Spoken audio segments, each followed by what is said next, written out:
amazina makope gamenyo mugongo. Ebyo mwimbi Alien Skin si birungi n'akamu bannange yandivundira mu kkomera. Kakati ekiriwo saawa eno omusawo eyali ku duty olunaku olwo lubakwata ne babeera nga ate batwala Jolamu ensambi okubeera nga ate afuna obujjanjabi. Geefunawo saawa eno omusawo mbubakedde nga yavudde mu bulamu bw'ensi eno. Njagala kuzayo kemera katini nnyo ekiro ekyo ebyaliwo olunaku olwo Jolamu lwe yafa. Jolamu kigambibwa mbu yatomerwa emmotoka ng'egezaako okubeera nga ate eddalivansi era ng'emmotoka eno yali mu kikomera kya Alien Skin wali mu makage era ng'ekyaddako ttiimu ya Alien Skin yakwata omuvubuka ono nebeera nga ate emuddusa mu ddwaliro ensambya okubeera nga ate afuna obujjanjabi. Olwamutuusaayo bo bamusula obusuuzi ne babeera nga ate bo bavaayo. So mu njogera ennyangu baamulekayo yekka yekka, teri yasobola kubeera nga ate abeerawo okubeera nga abeera ku mulwadde. So wayitawo ebbanga tini nnyo ne babeera nga ate baddooza ensonga lwaki baamulekawo baddayo kubeera nga ate bafuna gganga yaabwe ne bakomawo mu ddwaliro era nga ne bakabatema mbu omulwadde gwe baleese ekyamazima yavudde dda mu bulamu bw'ensi eno. Kino kyatabula nnyo ttiimu ya Alien Skin saako n'abakuumi bonna bonna ne babeera nga ate bayisa bubi nnyo abasawo naddala omusawo omukulu eyali ku duty olunaku olwo saako n'abakuumi abaali ku ddwaliro eryo. Era ng'olunaku olwaleero eddwaliro ly'ensambya litadde footage era nga ebimu ku ebyo ebiri mu footage muno biraga nga ttiimu ya Alien Skin bwe yabuka ekikomera nebeera nga ate ekuba oba eyisa bubi nnyo abakuumi saako n'abantu abaali awo mu compound bubi nnyo. Ngera kubeera nga ate mbateerawo akatambyako mubeere nga ate mulaba embeera nga bwetambula ssaawa eno. Kakati nno Alien Skin bw'aba nga afunye omukisa n'afulumayo ekyamazima musuubire ebintu bino wammanga. Esookera ddala yo Fangon Forest yaweddewo nkiddemu Fangon Forest yaweddewo. Omuvubuka badde akulira security ya Alien Skin, omuvubuka badde amanyikiddwa nga Ibula Kabadia alabiddwa ku nnyonyi ng'ageza okubeera nga ate afuluma oba yafulumye dda eggwanga era nga geefunawo ssaawa eno yatuuse dda mu ggwanga ery'e Dubai. Njagala kuzzayo ku makatini nnyo Alien Skin yalinnya n'abeera nga ate agenda mu ggwanga ly'e Dubai okubeera nga ate aperforminga. Omuvubuka ono alina ttiimu gye yasangayo eyo ne babeera nga ate munnaye balwanagana era n'agamba nti abeeweredde. Kakati nno ttiimu eyo sangayo e Dubai nayo yamwewerera negamba lubalikeera ku machano beera nga ate bakomawo e Dubai bajja kubeera nga ate bakiwuliramu. So Ibula Kabadia amaliriza ate nga azzeeyo e Dubai ekyenjawulo nti azzeeyo yekka yekka. So just imagine ki ekigenda okubeera nga ate kibeerayo side ezeeyo. Abaana abalala bangi nnyo bali mu kubeera nga ate banoonyezebwa abaaliwo olunaku olwo ng'omuvubuka oyo afa saako n'okubeera nga ate balumba eddwaliro bali ku muyiggo ogw'amaanyi. Poliisi egeza okubeera nga ate ebanoonya buli wamu, abasinga bo saasanye dda. So musuubire nti Fangon Forest yo yaweddewo dda naye nga byo ebe Alien Skin ekyamazima oba nga ayambiddwa n'abeera nga ate avaayo bw'aba nga avuddeyo tagenda kubeera nga ate asigala kyekimu. Njagala kuzzayo kamera kateni nnyo Alien Skin bali atandika ebintu bye bino. Omukulu Robert Kyagulanyi Ssentamu yavaayo n'abeera nga ate amulabula n'amugamba nti byonna byonna by'okola munaye twabikola dda naye beera mwegendereza nnyo. Abasajja bakuwaamuko ku buyinza n'obeera nga otokikwatamu wabula bw'onookeera n'obeera nga ate okola ensobi bagenda kubeera nga ate bakulagako ekituufu. So byo bino ebiriwo ssaawa eno era ngenda kubeera nga ate mbaterawo obutambi mubeere nga ate mumanya embeera nga bwetambula side ezo saako n'obutambi obulala bungi nnyo. Video beera nga togintako ekigalo like nga sharingirako abalala. Comment section ejja kubeera open oba nga olina ka comment ko tekigenda kubeera nga ate okateekawo awo tubeere nga ate tuwuliziganya of course ku biki ebigenda mu maaso. Twegatteko mu butongole oleme kubeera nga ate osubwa updates zonna zonna ng'osubscribinga ne ka notification bell kakoneko kajja kubeera nga ate kaku alertinga buli lwonna bandese video awo nkomawo n'amawulire amalala mangi nnyo temuvaawo.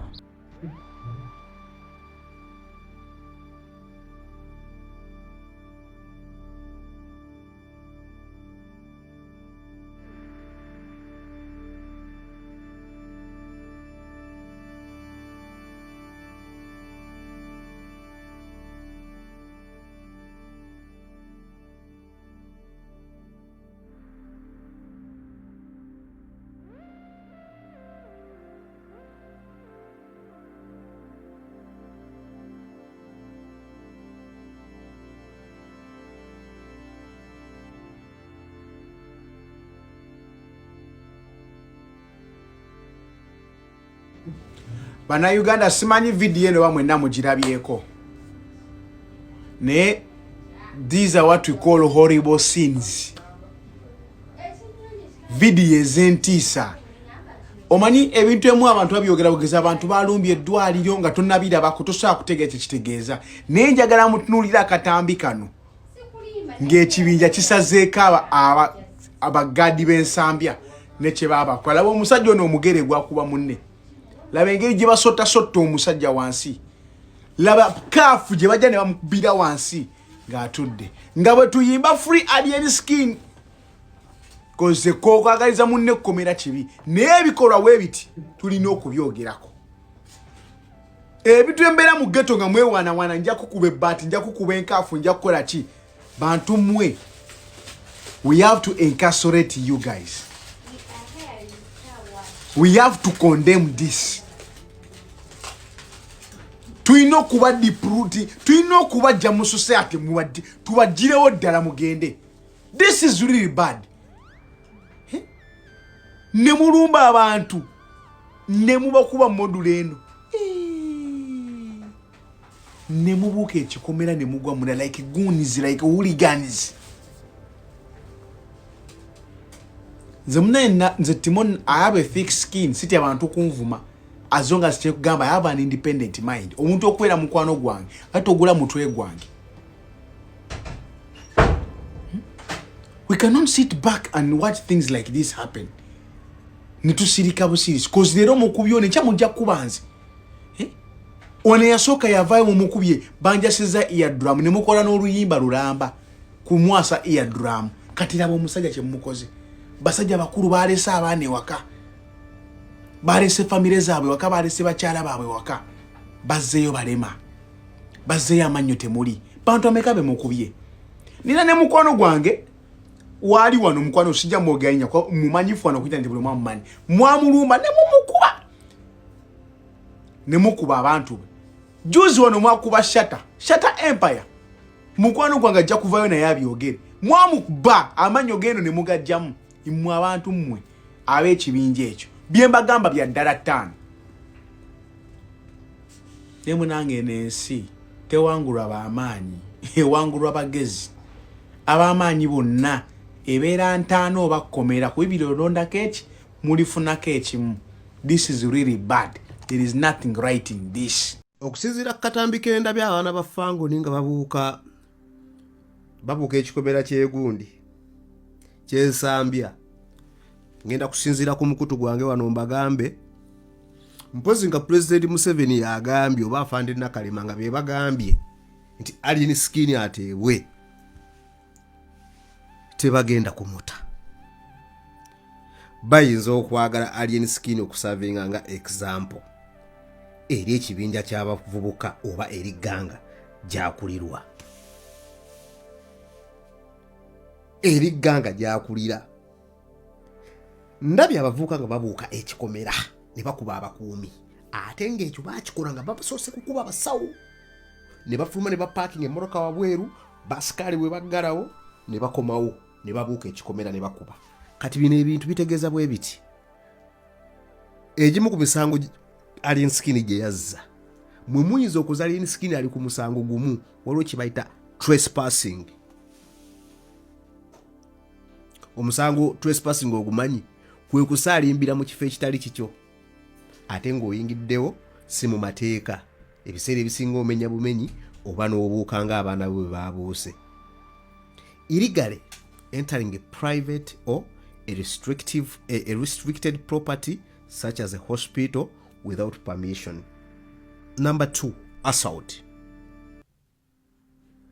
Physical attacking or threatening harm to security guards or doctors. This can escalate to aggravated assault if weapons are involved or several injuries are inflicted. Number 3. Mwe mulide ku kintu kibayita battery.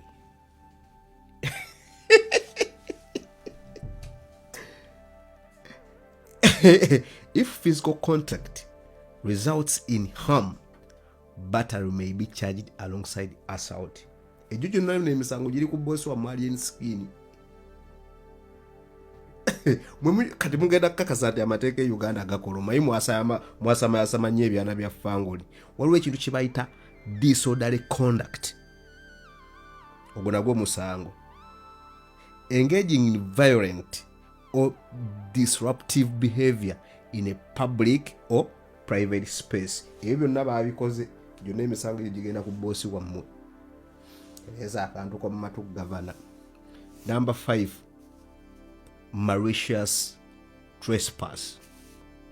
If the action disrupts hospital operations, it may qualify as malicious trespass, particularly in healthcare settings. Malicious trespass. Mwateteganya eddwaliro engeri litambuzaamu emirimu gyalyo. Eyo gyonna nno misango oba mulya nnyama irungi ne mulowooza mutegeera nnyo kwegamba bwe mugayagaayaga agakoola gammwe mulowooza mmwe musinga otegeera mu Uganda. Number 6, interference with health care. Some jurisdictions have specific laws against disrupting health care services or assaulting medical personnel. Mwakuba abasawo abamanyi oluzungu ago mukategedde. Resisting arrest. If law enforcement becomes involved or you resist, an additional charge may be filed. The good thing boss wamwe, they are resisting arrest. Bamukutte bulungi. Kati okusinziira ku ebyo ebintu kanziremu mbikusomere. Waliwo trespassing, assault, 3 battery or disorderly conduct, malicious trespass, interference with health care, resisting arrest. Lwakubatikale ye teyaganye ku resisting arrest. Alien skin mumusabire. Ayinza okuba nga kaweddemu. Kwako ka video kenda byako. Era bagenda kuyola buli muntu yabadde mu kikolo ky'okuba abasawo okuba abasecurity. Manyi n'abasecurity nabo gundi za bikampani zibeera z'abantu z'ababede zikampani za security. Era kati essaawa zino baŋŋambye ku kabiro osobola okuyitayo teriyo muntu n'omu abadiga bagukumye dda. Bagambye essaawa zirero okukabira osogera ne weepenerayo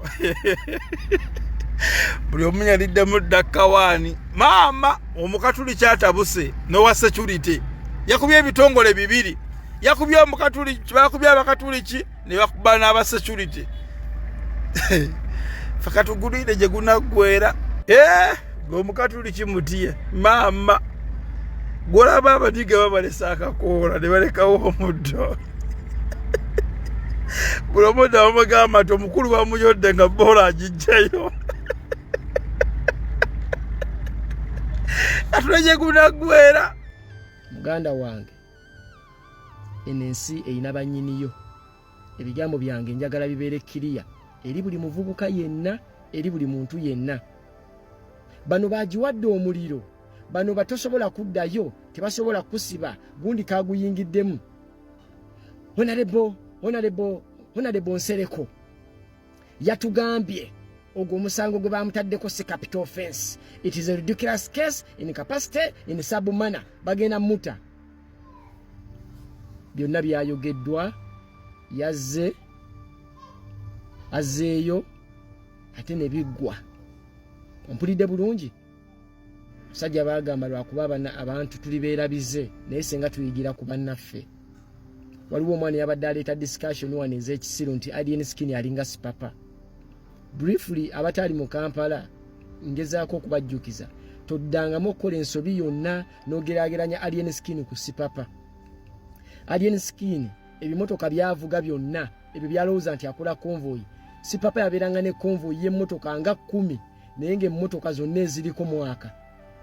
Ng'emmotoka zonna eziriko namba plate eri eyeriko ezimu z'amannya endala nga tekuli namba. That was sipapa.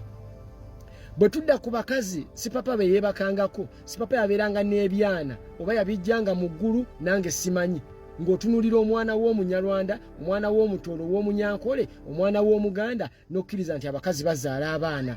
Si bano bakwini Masolo, Alien Skin be yeebakako ne babeera ku tap the screen ne babeera ku live ne beevuma. Nedda, that is sipapa for you.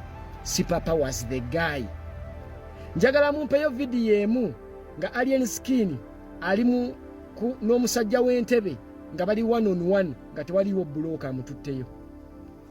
If you have that video, benkana. bw'oba togiina layiro like an envelope. Ompulidde bulungi ngezaako okulaga amaanyi ga Sipapa ge yalina. Obadde okimanyi nti Sipapa yafukamizaako East Africa's number 1, Uganda's number best, sigenda mugamba linnya, n'amuteeka ku chini. Musajja wammwe n'atandika okwekweka Sipapa. Ontegedde nga waliwo n'amabaala agamu gatakyagendamu lwa Sipapa oyo. That is Sipapa for you. Sipapa was the guy. Fe abaamulabako oyo Sipapa yasanyalazanga enguudo ne zikwatirira. Abantu nga bamuvaako naye ng'agenda asuula ssente ku ssente. Sipapa yatambulanga n'emitwalo egiwera 5 ku 6 egya $. Oba njogedde entono. Emitwalo 6 egya $. Wano ku mutto.